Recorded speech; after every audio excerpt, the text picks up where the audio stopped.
অনুরূপভাবে আমরা যদি পানি পান করার সময় ঘৃণা করে পানিটা পান করি, সেই পানি আমাদের শরীরে বিষের মতো কাজ করতে পারে। একটা কাচের গ্লাসের ভিতর পানি নেন এবং এই পানি মুখের সামনে এনে সে পানিকে বলে যে আমি তোমাকে ভালোবাসি, আই লাভ ইউ। আপনি যে বললেন কোয়ান্টাম ফিজিক্স, হ্যাঁ, তাহলে এটার সাথে পানির কি সম্পর্ক আসছে?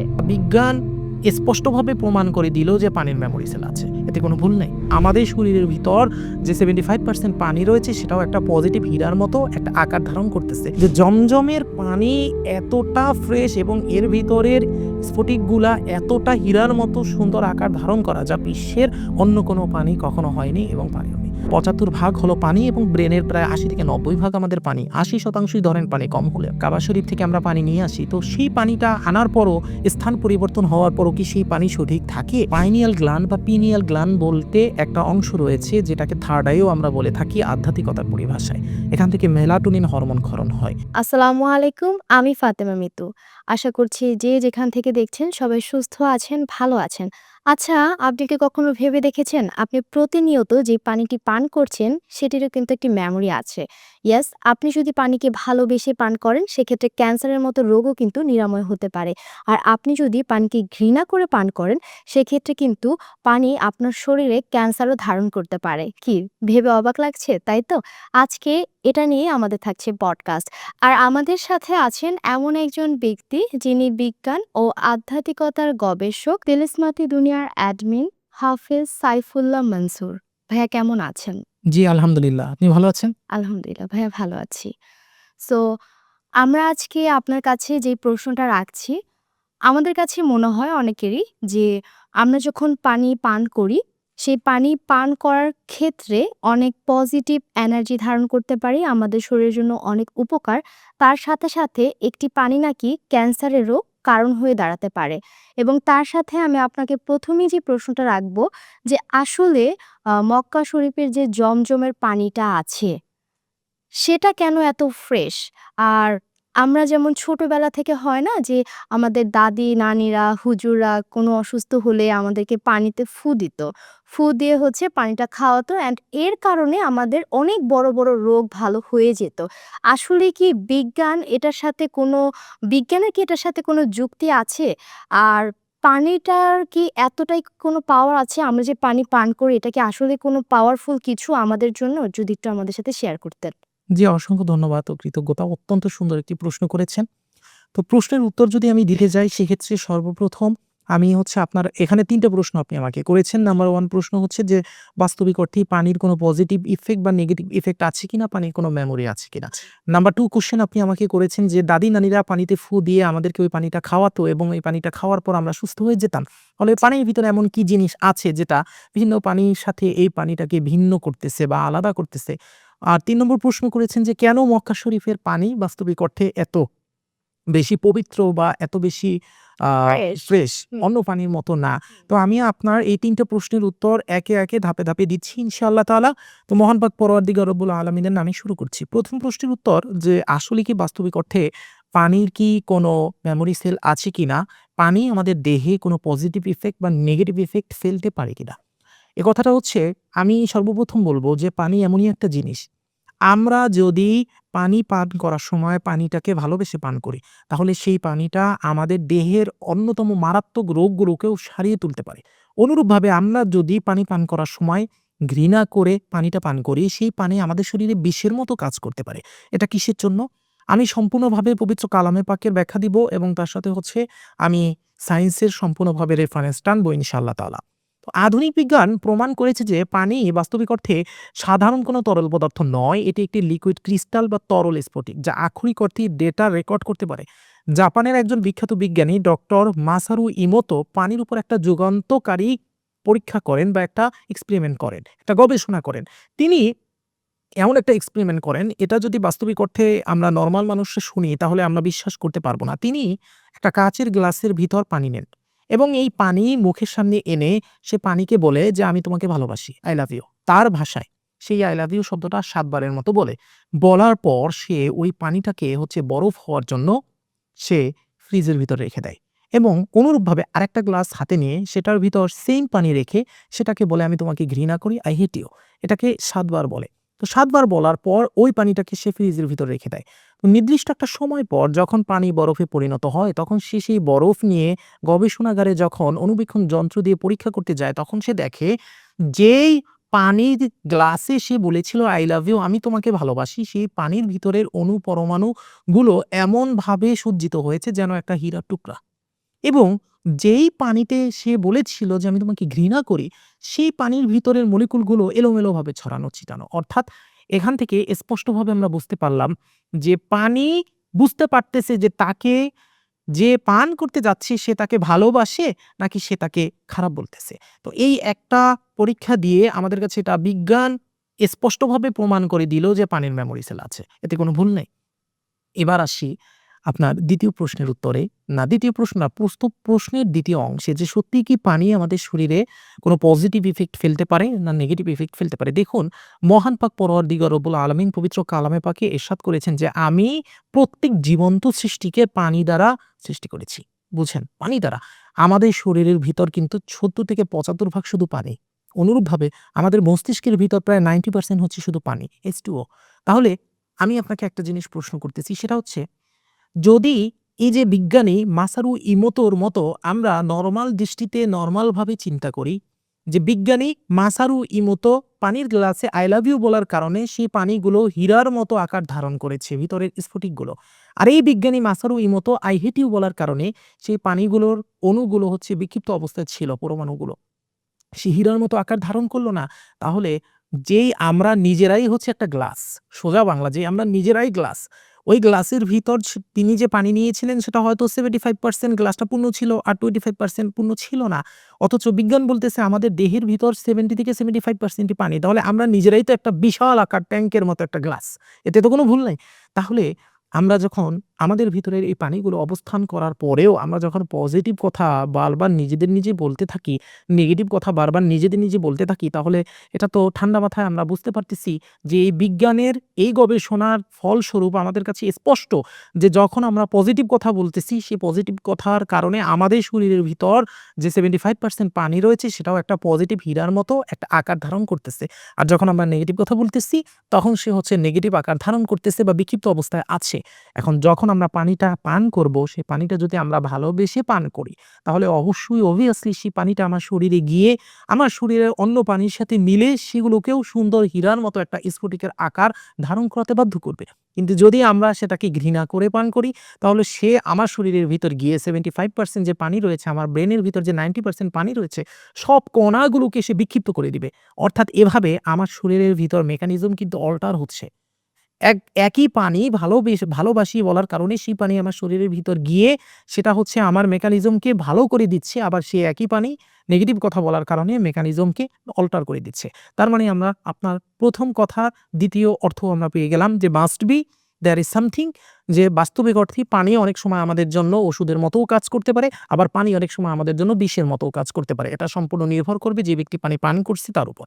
এবার আসি আপনার ২য় প্রশ্নের উত্তরে। সেটা হচ্ছে আপনি জিজ্ঞেস করছেন যে, আমার নানি-দাদিরা তারা হচ্ছে বারবার হচ্ছে আমাদেরকে পানি পড়া দিল এবং ওই পানি পড়া খাওয়ার পর আমরা সুস্থ হয়ে গেলাম। বাস্তবিক অর্থে দাদি-নানিরা কিন্তু এত সায়েন্সের নিগূঢ় তথ্য জানতো না। এরা কিন্তু এভাবে পানিকে আলাদাভাবে গবেষণা করেনি। কিন্তু এরা এইটুকু জানতো যে পবিত্র কালামে পাকের কোনো আয়াত বা কোনো দোয়া পড়ে যখন আমি ফুৎকার দিব, তখন মাস্ট বি কি হবে?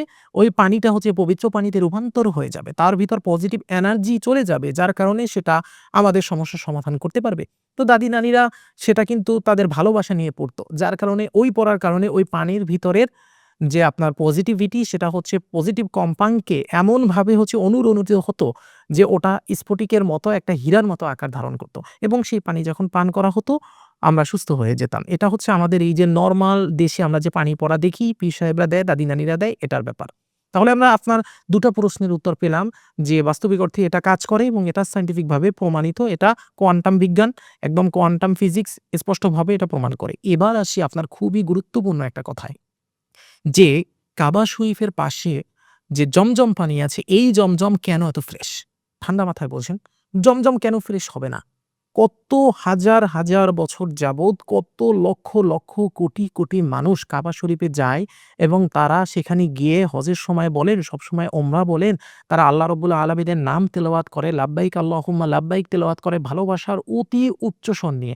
কেউ কি এমন আছে যে লাব্বাইক আল্লাহুম্মা লাব্বাইক তেলাওয়াত করবে ঘৃণা নিয়ে? কখনো না।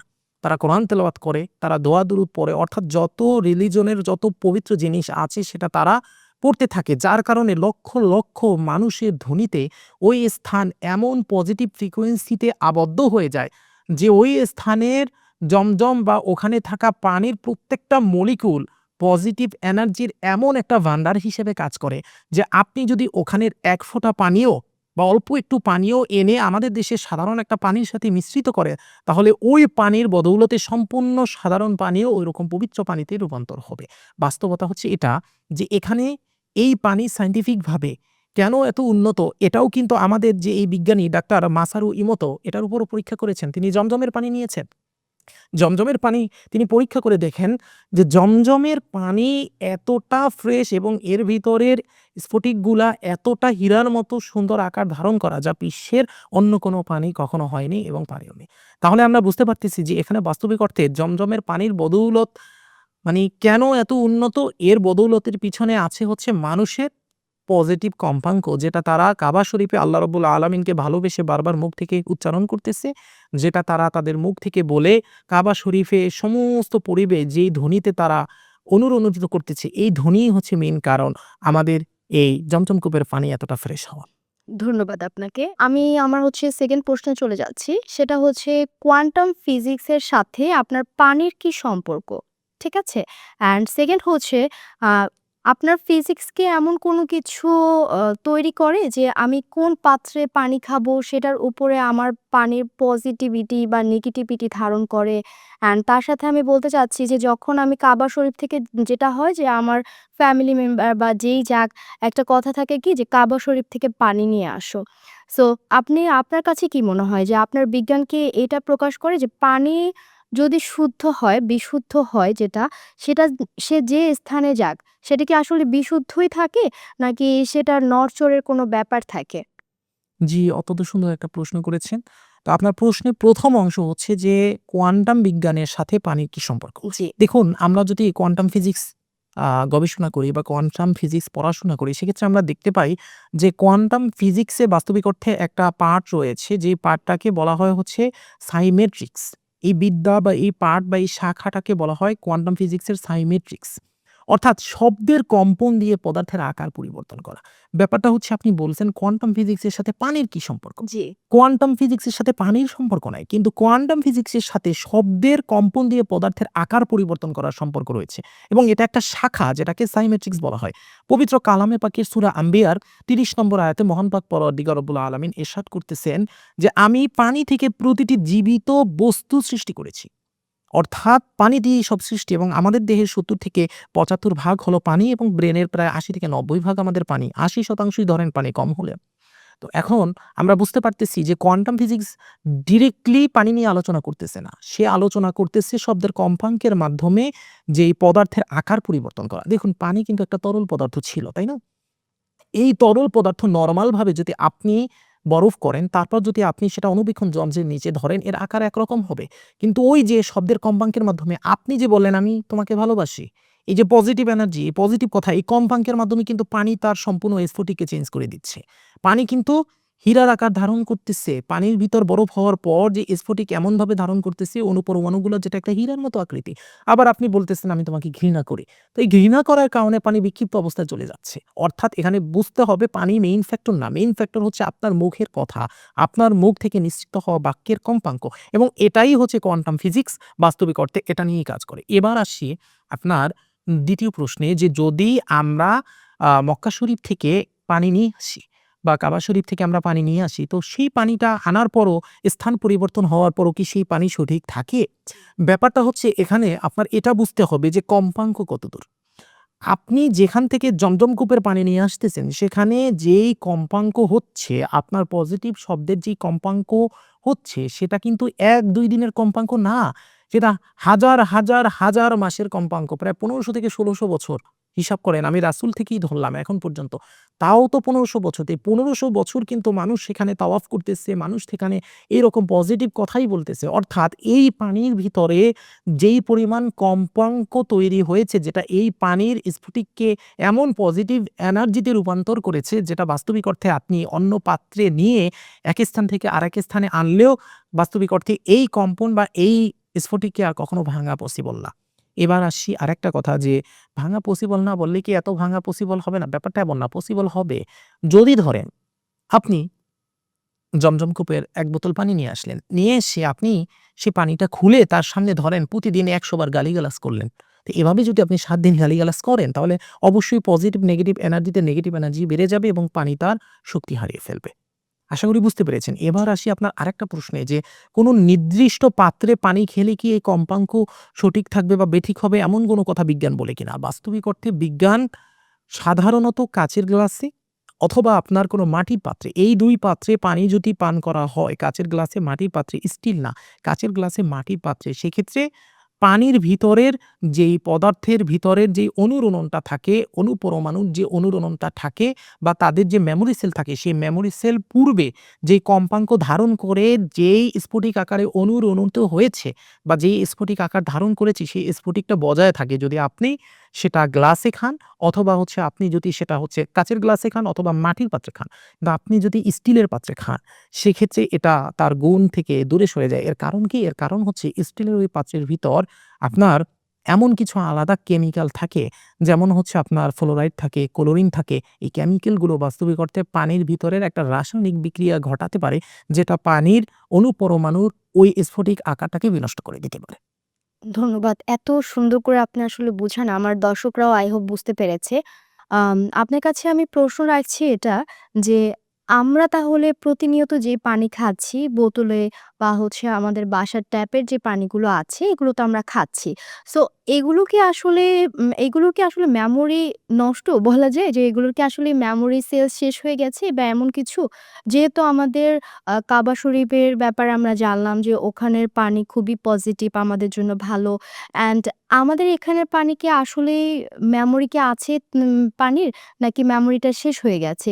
আর মেমোরি যদি শেষ হয়ে যেয়েও থাকে, তাহলে সেটা কিভাবে আমরা ফিরিয়ে আনতে পারি? এবং এই ব্যাপারে আপনি আমাদের সাথে কিছু আমল শেয়ার করবেন। জি, জি, অবশ্যই ধন্যবাদ। তো আমি আপনার ১ম প্রশ্নের উত্তরে আসি। সেটা হচ্ছে আমরা যেই পানি সাধারণত খাচ্ছি, এই পানি কি বাস্তবিক অর্থে মেমোরি আছে? না, এটা মৃত। হুম। মাস্ট বি মৃত। এটা সম্পূর্ণরূপে মৃত একটা পানি। এর কারণ হচ্ছে যে প্রক্রিয়ায় আমাদের কাছে পানি পৌঁছানো হয়, এখানে ডিপ স্টেটের অনেক বড় একটা গুরুত্বপূর্ণ ভূমিকা আছে। ডিপ স্টেটের যারা বিজ্ঞানী তারা এটা জানে যে পানির এই গুণ আছে।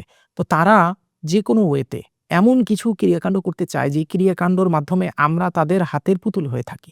অর্থাৎ আমরা নিজে থেকে উন্নতি না করতে পারি। তো এজন্য আমরা বর্তমানে শহরে যে পানিগুলো পান করছি বা আমরা ট্যাপের যে পানিগুলো নিচ্ছি, এই পানিগুলোতে বাস্তবিক অর্থে এমন কিছু কেমিক্যাল থাকে বা এমন কিছু কেমিক্যাল মিশ্রিত করা হয়, যেই কেমিক্যাল এই পানির গুণকে বিনষ্ট করে দেয়। বিশেষ করে ২ টা কেমিক্যাল, একটা হচ্ছে ক্লোরিন আরেকটা হচ্ছে ফ্লোরাইড। এই ২ টা কেমিক্যাল যদি কোনো পানির সাথে মিশ্রিত করা হয়, তাহলে সেই পানি তার গুণ হারিয়ে ফেলে। তার গুণটা বিনষ্ট হয়ে যায়। এখন এই ২ টা কেমিক্যাল কেন মিশ্রিত করে আমাদেরকে খাওয়ানো হচ্ছে? এখানে খুব গুরুত্বপূর্ণ একটা পয়েন্ট রয়েছে, ঠান্ডা মাথায় ভাবেন। আমাদের মস্তিষ্কে পাইনিয়াল গ্ল্যান্ড বা পিনিয়াল গ্ল্যান্ড বলতে একটা অংশ রয়েছে যেটাকে থার্ড আইও আমরা বলে থাকি আধ্যাত্মিকতার পরিভাষায়। এখান থেকে মেলাটোনিন হরমোন ক্ষরণ হয়। এই হরমোনই বাস্তবিক অর্থে সাবকনসিয়াস মাইন্ডের পাওয়ারকে বৃদ্ধি করে এবং এটাই রুহের জগতে আপনার ফ্রিকোয়েন্সি অর্থাৎ আমাদের রুহের ভিতরের যে পজিটিভ ফ্রিকোয়েন্সি সেটাকে আমাদের আলমে আরওয়া বা রুহের জগৎ হয়ে আমাদের যে সিদরাতুল মুনতাহার পরে যে লাউহে মাহফুজ আছে সেখান পর্যন্ত এই ফ্রিকোয়েন্সি নিয়ে যায় হচ্ছে এই আমাদের পাইনিয়াল গ্ল্যান্ড বা হচ্ছে যেটাকে বলা হয় হচ্ছে আমাদের থার্ড আই। এই পাইনিয়াল গ্ল্যান্ড বা থার্ড আই হচ্ছে বাস্তবিক অর্থে এমন একটা দরজার মতো, যেই দরজা ওপেন না হলে আধ্যাত্মিকতা কখনো সম্ভবই না, মানুষের আত্মদর্শনও সম্ভব না।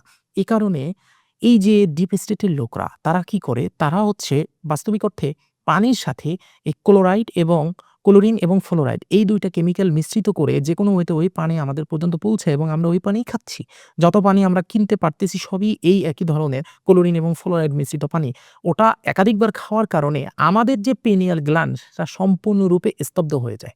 অর্থাৎ আমাদের পিনিয়াল গ্ল্যান্ডটা যেভাবে সিমেন্ট দিয়ে আমরা শক্ত করি না একটা জায়গা, সেভাবে আমাদের পিনিয়াল গ্ল্যান্ডটা শক্ত হয়ে যায়, স্ফটিক আকার ধারণ করে। যার কারণে ওটা থেকে যে পরিমাণ মেলাটোনিন ক্ষরণ হওয়া উচিত সেটা আর ক্ষরণ হয় না। তাই আমরা ননির পুতুল হয়ে থাকি। বুঝতে পেরেছেন? তাই আমরা বুঝতে পারলাম যে আমাদের এই পানিগুলো বাস্তবিক অর্থে মৃত পানি। এবার আসি, যেহেতু মৃত পানি, তো এই মৃত পানিকে আমি কিভাবে জীবিত করতে পারবো? মানে এখন তো আমি আসমান খুলে পানি আনতে পারবো না। আর আমি কাবা শরীফ থেকে বারবার পানি এনে খেতেও পারবো না। আর জি। ট্যাপ দিয়ে আমরা যে পানিটা তুলি সেখানেও এমন প্রসেসিং করা হয়েছে যেন সেখানে হচ্ছে আপনার ক্লোরিন, ফ্লোরাইড এগুলো থাকে। সুতরাং আমি কিভাবে এটাকে হচ্ছে একটা পজিটিভ এনার্জি পানিতে আমি ফিরিয়ে আনতে পারবো, এর মেমোরি ফিরিয়ে আনতে পারবো? এর জন্য আমি হচ্ছে আপনাকে আজকে এমন একটা বিদ্যা শিক্ষা দিব, যে বিদ্যাকে বলা হয় আবে হায়াত বা জীবন সুধার সাধনা। এটা সুফি তত্ত্বে আবে হায়াত বা জীবন সুধার সাধনা বলা হয়। আধুনিক কোয়ান্টাম হিলিং এ একেই বলে ওয়াটার স্ট্রাকচারিং অ্যান্ড প্রোগ্রামিং। আজ আমি আপনাদের সেই গুপ্ত সাধনাটি দিব। কিন্তু সাধনা কিন্তু আহামরি কঠিন কিছু না। খুবই সহজ একটা জিনিস। একটু সকলে ঠান্ডা মাথায় আপনারা শ্রবণ করুন, আপনারা বুঝতে পারবেন ইনশাআল্লাহ। সেটা হচ্ছে, আপনারা সর্বপ্রথম যেই পানি পান করবেন সেটা ট্যাপের পানি হোক, আর হচ্ছে আপনাদের বাহির থেকে কেনা পানি হোক, আর বাজারের পানি হোক। আপনারা সেই পানিটা সর্বপ্রথম চেষ্টা করবেন একটা কাঁচের গ্লাসে নেয়ার, অথবা চেষ্টা করবেন একটা মাটির গ্লাসে নেয়া। তো মাটির অথবা কাঁচের গ্লাসে নেওয়ার পর পানিটা আপনি হাতে নিবেন, পানিটার দিকে আপনি তাকাবেন। তাকিয়ে ওই পানিটাকে আপনি বলবেন সর্বপ্রথম, কি বলবেন? বলবেন, "I love you" আমি তোমাকে ভালোবাসি। এই কথাটা বলবেন। কতবার বলবেন? ৭ বার। ৭ বার বলার পর একটা ফু দিবেন। শেষ, ফু দেওয়া শেষ। এবার আপনি কল্পনা করবেন যে আপনার থার্ড আই বা ৩য় নেত্রর এখান থেকে নূরের কণা বের হয়ে ওই পানির ভিতর যাচ্ছে। এটা আপনি ভিজুয়ালাইজেশন করবেন। যাওয়ার পর এই ভিজুয়ালাইজেশন করলেন আপনি ১ মিনিট। বেশি তো আহামরি ভিজুয়ালাইজেশন করা যাবে না। আপনি যদি পানির গ্লাস হাতে নিয়ে একদম দাঁড়িয়ে ১৫ মিনিট ভিজুয়ালাইজেশন করতে থাকেন, মানুষ তো আপনাকে পিটাবে, বলবে পাগল। তো আপনার ১ মিনিটের ভিতর কাজ সারতে হবে। আপনি ধরলেন, ধরে I love you বললেন ৩ বার বা ৭ বার। আর যদি নাও বলেন, অন্তত নিজের ভিতরে এই ফিলিংসটা আনেন যে আপনি পানিকে ভালোবাসেন। শেষ। এরপর আপনি কি করবেন? আল্লাহ রাব্বুল আলামিনের ২ টি নাম, পবিত্র ২ টি নাম রয়েছে। একটা হচ্ছে ইয়া মুহয়ি ইয়া শাফি, অর্থাৎ হে জীবনদানকারী ও হে রোগ নিরাময়কারী। এরপর হচ্ছে মহান পাক পরদিগর রব্বুল আলামিনের ২ টি নাম রয়েছে। একটা হচ্ছে ইয়া মুহয়ি এবং আরেকটা হচ্ছে ইয়া শাফি। একটা নাম হচ্ছে এ জীবন দানকারী, আর একটা নাম হে রোগ মুক্তিকারী। এই ২ টা নাম আপনি ৭ বার করবেন। এভাবে ইয়া মুহয়ি ইয়া শাফি, ইয়া মুহয়ি ইয়া শাফি, ইয়া মুহয়ি ইয়া শাফি ৭ বার পড়ার পর পানিটার উপর ফুৎকার দিবেন। একটা ফু দিবেন। বাস আপনার কাজ শেষ। এবার হচ্ছে আপনি পানিটা ৩ ডুবকি খেয়ে ফেলবেন। কয় ডুবকি? ৩ ডুবকি। ৩ ঢুকে আপনি পানিটা খেয়ে ফেলবেন। ইনশাআল্লাহ আপনার এই পানি জীবন্ত হয়ে যাবে এবং এটা সম্পূর্ণরূপে পজিটিভ এনার্জিতে রূপান্তর হয়ে যাকে চাপতো না। ধন্যবাদ। তাহলে আমরা বলতে পারি ভাই আপনি যে আমুটির কথা বলেছেন, এই আমুটি করলে আমাদের পাড়ে যে মৃত আছে এটা হচ্ছে জীবিত রূপ ধারণ করবে অ্যান্ড আমরা অনেক বেশি পজিটিভ এনার্জি পাবো। ধন্যবাদ দর্শক আমাদের সাথে এতক্ষণ থাকার জন্য অ্যান্ড ধন্যবাদ আমাদের অতিথিকে এত সুন্দর করে আমাদেরকে বোঝানোর জন্য। নেক্সট আপনাদের সাথে দেখা হবে নেক্সট কোনো এপিসোডে। ধন্যবাদ সবাইকে। আল্লাহ হাফেজ।